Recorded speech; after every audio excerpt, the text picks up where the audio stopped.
Bismillahirrahmanirrahim. Assalamualaikum warahmatullahi wabarakatuh.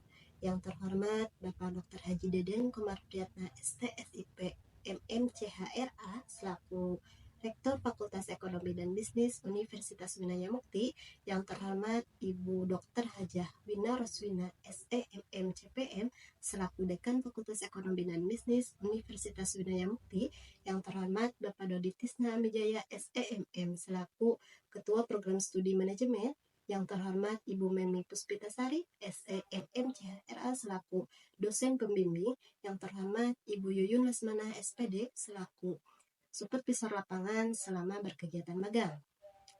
Baik, izinkan saya memperkenalkan diri. Perkenalkan, nama saya Hasna Siti Nabila dengan NPM 412221303330, mahasiswi Program Studi Manajemen, untuk menyampaikan laporan kegiatan magang yang berjudul Pengelolaan dan Layanan Administratif di Lembaga Kesejahteraan Sosial Anak atau LKSA Al-Barokah yang telah dilaksanakan pada tanggal 23 September 2024 sampai dengan 10 Januari 2025. Baik, di sini ada pokok pembahasan. Yang pertama pendahuluan, yang kedua kajian pustaka, yang ketiga profil, yang keempat pembahasan, yang kelima penutup, yang keenam refleksi diri, yang ketujuh dokumentasi. Baik, di sini yang pertama adalah pendahuluan atau latar belakang. Lembaga Kesejahteraan Sosial Anak atau yang disebut LKSA Al-Barokah merupakan lembaga yang memiliki tanggung jawab terhadap permasalahan sosial. Salah satu bidang yang ditangani adalah masalah kesejahteraan sosial anak. Salah satu pelayanan yang ada di LKSA Al-Barokah yaitu sebagai pemulihan, perlindungan, pengembangan, dan pencegahan. Tujuan kegiatan ini adalah memberikan pelayanan berdasarkan pada profesi pekerja sosial kepada anak terlantar, penyediaan fasilitas-fasilitas, pemenuhan kebutuhan, sandang, pangan, pendidikan, bimbingan rohani, serta membantu dan membimbing mereka ke arah perkembangan pribadi yang wajar dan mempunyai keterampilan kerja, sehingga mereka menjadi anggota masyarakat yang dapat hidup layak dan penuh tanggung jawab, baik terhadap dirinya, keluarga, dan masyarakat.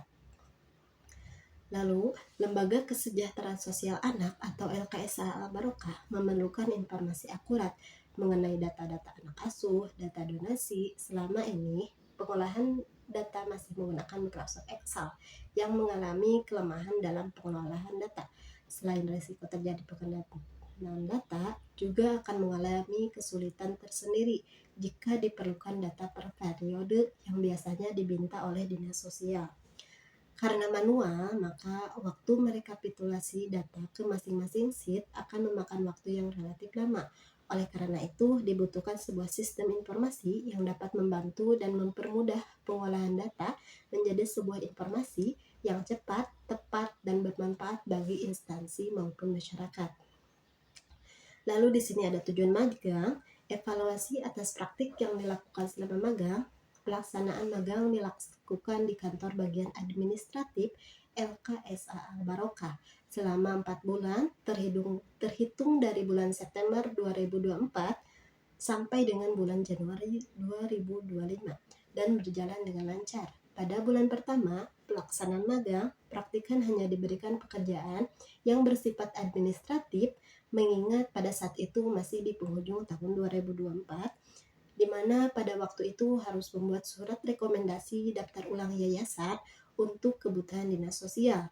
Pada bulan November, praktikan diberikan tugas untuk mendampingi anak binaan luar program YAPI atau Yatim Piatu ke pos bersama bendahara LKSA Al-Barokah yaitu supervisor lapangan. Lalu di sini ada refleksi diri atas kegiatan magang. Dalam kegiatan magang ini, penulis banyak mendapat ilmu dan juga pengalaman baru di LKSA Al-Barokah.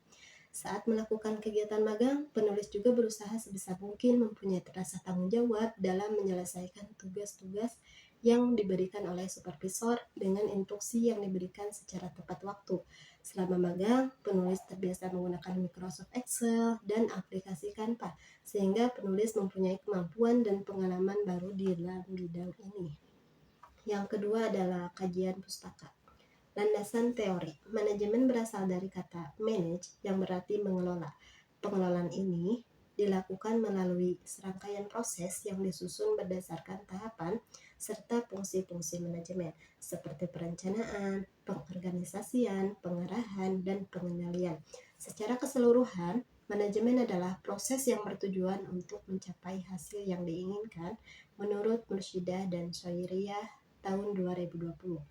Manajemen merupakan ilmu sekaligus seni dalam mengelola pemanfaatan sumber daya manusia serta sumber daya lainnya secara optimal dan efisien guna mencapai tujuan yang telah ditetapkan.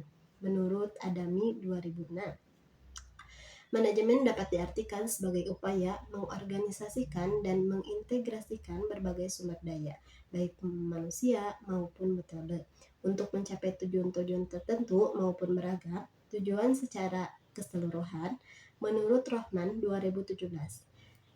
Lalu dapat disimpulkan bahwa manajemen adalah ilmu dan seni dalam mengelola serta mengorganisasikan berbagai sumber daya, baik manusia maupun metode, melalui proses yang terstruktur berdasarkan fungsi-fungsi manajemen seperti perencanaan, pengorganisasian, pengarahan, dan pengendalian untuk mencapai tujuan tertentu secara efektif dan efisien. Lalu, manajemen perkantoran adalah salah satu aspek dalam manajemen yang berfungsi menyediakan informasi dan layanan yang dibutuhkan untuk mendukung pelaksanaan kegiatan secara efektif, sekaligus memberikan kontribusi terhadap kelancaran operasional di bidang-bidang lainnya, menurut Rohman dan Kristianah 2023. Manajemen perkantoran mencakup proses perencanaan, pengendalian, pengorganisasian, dan pengarahan dalam lingkungan kerja suatu organisasi. Dalam organisasi, peran manajemen perkantoran sangat penting sebagai katalis yang mendukung tercapainya tujuan organisasi. Menurut Nuryadi 2023, dapat disimpulkan bahwa dari berbagai definisi yang dikemukakan, manajemen perkantoran adalah serangkaian proses pengelolaan aktivitas kerja yang melibatkan perencanaan, pengorganisasian, pengarahan, dan pengendalian dalam lingkungan organisasi. Proses ini bertujuan untuk mengelola data dan informasi secara teratur, sistematis, dan berkelanjutan guna mendukung pelaksanaan kegiatan secara efektif serta berkontribusi terhadap kelancaran operasional di berbagai bidang. Manajemen perkantoran berperan penting sebagai katalis dalam mencapai tujuan organisasi. Nah, di sini yang ketiga adalah profil LKSA Al-Barokah. Yayasan Panti Asuhan Al-Barokah merupakan lembaga yang bergerak di bidang sosial kemasyarakatan. Berdirinya Yayasan Panti Asuhan Al-Barokah ini didirikan oleh Bapak Uyu Wahyu pada tahun 1999, di mana beliau merasa prihatin terhadap kondisi lingkungan masyarakat di sekitarnya yang sangat membutuhkan bantuan. Adanya ancaman putus sekolah dari anak-anak yatim dan keluarga miskin, serta kebutuhan pangan yang sulit dipenuhi, mendorong pendiri Yayasan Panti Asuhan Al-Barokah untuk mencari solusi agar dapat membantu, meringankan, atau memecahkan kesulitan yang dihadapi oleh anak-anak yatim dan keluarga fakir miskin tersebut. Mereka membutuhkan bantuan biaya untuk dapat menyekolahkan anaknya dan juga butuh biaya untuk memenuhi kebutuhan hidup yang semakin mahal. Panti asuhan ini dalam pengelolaannya adalah beberapa bidang, di antaranya bidang pembinaan, bidang pendidikan, bidang keagamaan, dan bidang administrasi. Di sini ada visi dan misi. Visi dan misi LKS Al-Barokah adalah lembaga independen milik publik yang berupaya mendorong, menginspirasi, serta membangun kolaborasi dengan masyarakat. Visinya yaitu terwujudnya pusat pelayanan sosial bagi anak penyandang masalah kesejahteraan sosial atau PMKS secara holistik integratif. Lalu ada misinya, yang pertama adalah menjadi mitra kerja pemerintah, donatur masyarakat, serta organisasi profesi lainnya. Yang kedua, mengelola JIS secara amanah dan profesional. Yang ketiga, LKSA Panti Asuhan Al-Barokah sebagai pengasuhan alternatif. Yang keempat, sebagai pengganti orang tua, figur, contoh tauladan yang baik bagi anak. Yang kelima, adanya kelekatan yang positif, mendengar pendapat anak. Yang keenam, memberikan hak-hak anak, hak hidup, tumbuh kembang, perlindungan, partisipasi dengan harapan anak dapat terhindar dari eksploitasi, diskriminasi, tindakan kekerasan, dan pelantaran. Lalu yang terakhir adalah menumbuh kembangkan kesadaran dan rasa tanggung jawab orang tua atau masyarakat terhadap diri dan keluarganya. Nah, di sini ada struktur organisasi LKS Al-Barokah yang diketuai oleh Bapak Yuyus Sifa Nurjaman. Lalu bendaharanya adalah Ibu Yuyun Asmana selaku supervisor lapangan. Sekretarisnya adalah Ibu Mawar Purnamasari. Bidang pendidikannya adalah Ibu Welisri Wahyuni, bidang keagamaan Ibu Rina Kustina, bidang ekonomi Bapak Henhen Rohenli, Bapak Humasnya adalah Bapak Robi Kurniawan, bidang keamanan adalah Bapak Sutisna, bidang pengasuhan adalah Ibu Ella Suhaila. Nah, di sini ada aktivitas magang. Pelaksanaan magang dilakukan selama 4 bulan pada tanggal 23 September 2024 sampai dengan 10 Januari 2025. Kegiatan magang dilaksanakan di Lembaga Kesejahteraan Sosial Anak atau LKSA Barokah. Hari dan jam kerja praktikan adalah dari hari Senin sampai dengan hari Jumat dengan jam kerja mulai dari jam 8 sampai jam 14.00. Kegiatan selama magang diantaranya adalah yang pertama adalah 1. Menginput data Dinsos Kabupaten Bandung atau data Dinas Sosial Kabupaten Bandung. Yang kedua, membuat proposal rekomendasi, bantuan sembako, dan izin operasional. Yang ketiga adalah rapat POM GTK dan Kober Aulia. Yang keempat, pendampingan program YAPI atau Yatim Piatu dalam proses pencairan ke pos Banjaran. Yang kelima, pengisian data web LKS. Yang keenam, outing kelas TK dan Kober Aulia, pembagian raport, dan yang terakhir adalah Zoom sosialisasi implementasi autentikasi atau OTP pada aplikasi SIGNG. Nah, lalu yang keempat adalah pembahasan. Kendala yang dihadapi saat melaksanakan magang yang pertama adalah melakukan pembuatan poster. Membuat poster menggunakan Canva seringkali menghadapi beberapa kendala seperti keterbatasan elemen gratis, pemilihan warna, dan font yang kurang serasi, aplikasi yang lambat, serta kesulitan menyesuaikan ukuran desain. Yang kedua, mendampingi staf bendahara sekaligus supervisor lapangan dinas keluar. Kendala yang dihadapi dalam kegiatan dinas luar meliputi jarak lokasi yang jauh dan waktu yang perjalanan yang panjang yang dapat mengurangi waktu untuk menyelesaikan tugas-tugas di kantor. Selain itu, padatnya agenda kegiatan dinas luar seringkali memerlukan pengaturan waktu yang sangat ketat agar semua tugas dapat terselesaikan. Yang ketiga, melakukan perbaikan dan terhadap peralatan kantor seperti laptop, komputer, printer, scanner. Nah, kendala utama dalam perbaikan peralatan kantor adalah keterbatasan pengetahuan teknis dalam menangani masalah tertentu seperti perangkat lunak yang rusak atau komponen hardware yang membutuhkan penggantian.